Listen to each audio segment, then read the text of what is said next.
Well, hey guys, I'm coming to you from kind of a weird location. I've never preached in a cemetery before, but I thought that it would be a fitting place to conclude this series because cemeteries represent, for so many of us, some of the most painful memories and experiences that we've ever faced in this life.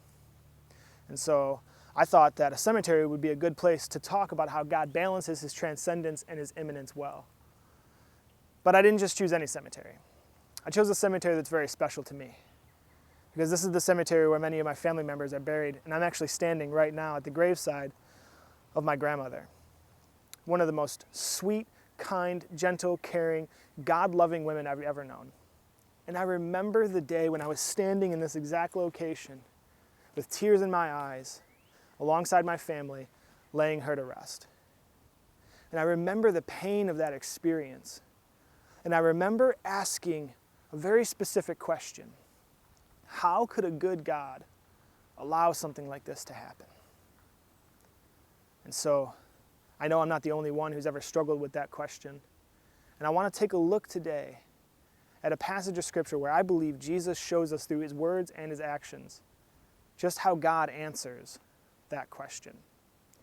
Now, the passage I want to take a look at is found in the book of John, chapter 11.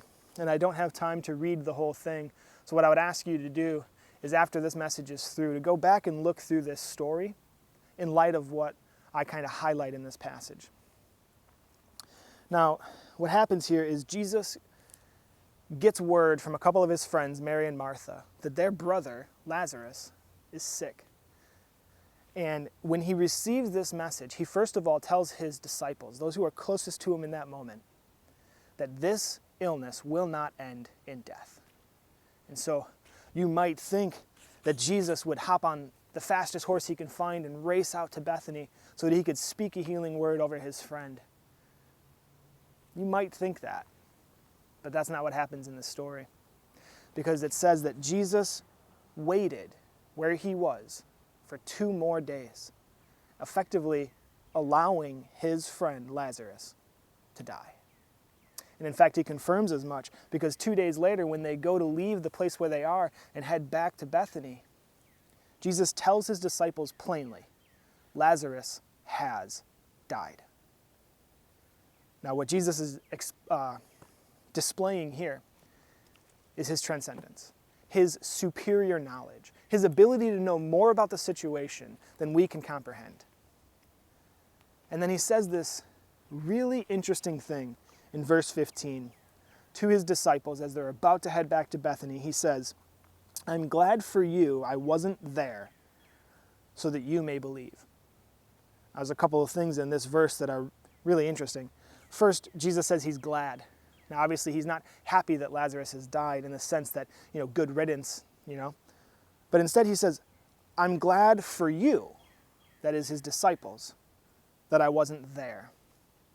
Now, I believe it's fair to infer from this that what Jesus is implying is that had he been there, he very likely would have been compelled by compassion to heal his friend. But Jesus never goes against the will of the Father. And so he stayed put for 2 days and allowed his friend to die. And he says, I'm glad that this happened so that you may believe. You see, this is God's primary plan for us here today. That we would see his glory revealed and that we would turn to him in belief. But the problem is that we lose sight of God's transcendence and we forget that he is in control.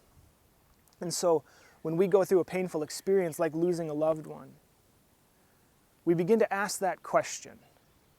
How can a good God allow such terrible things to happen? And when you begin asking that question, you find yourself at a fork in the road. And you can choose to either move toward God with that question or move away from him. And now in this story, what we see is when Jesus arrives in Bethany, 4 days after Lazarus has been laid in the tomb, Martha and Mary hear that he's there.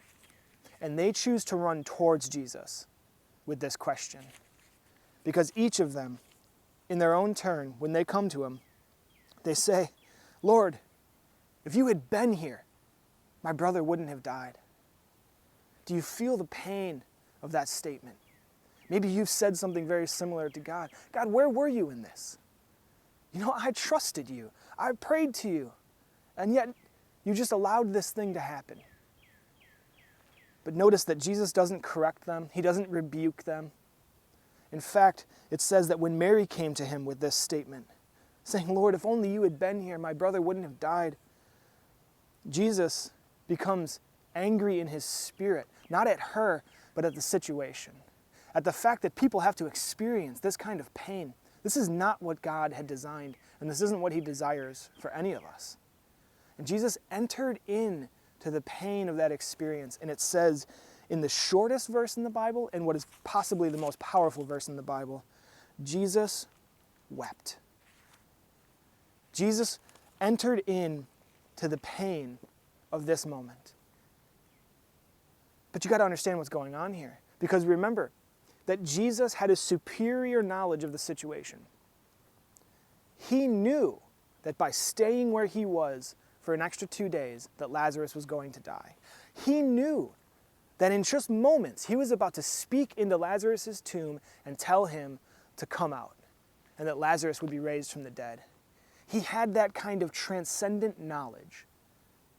But his immanence, his being there in the moment, allowed him to enter into the pain of the experience.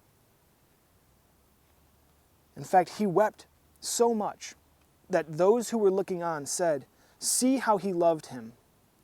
But some of them said, "Couldn't he who opened the blind man's eyes also have kept this man from dying?"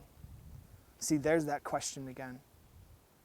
How can a good and powerful and loving God just stand by while terrible things are happening all around us?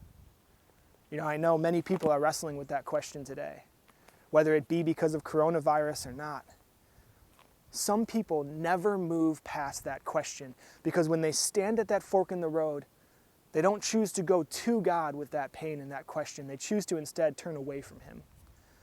And that pain turns to anger, and the anger turns to bitterness. And soon they're telling themselves that even if God were real, they would never serve a God like that.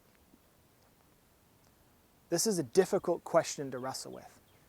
But you don't have to be afraid of that question. Jesus isn't afraid of that question. He understands the pain you're experiencing. His transcendence allows him to see into your heart and into your mind and to know the pain that you're experiencing.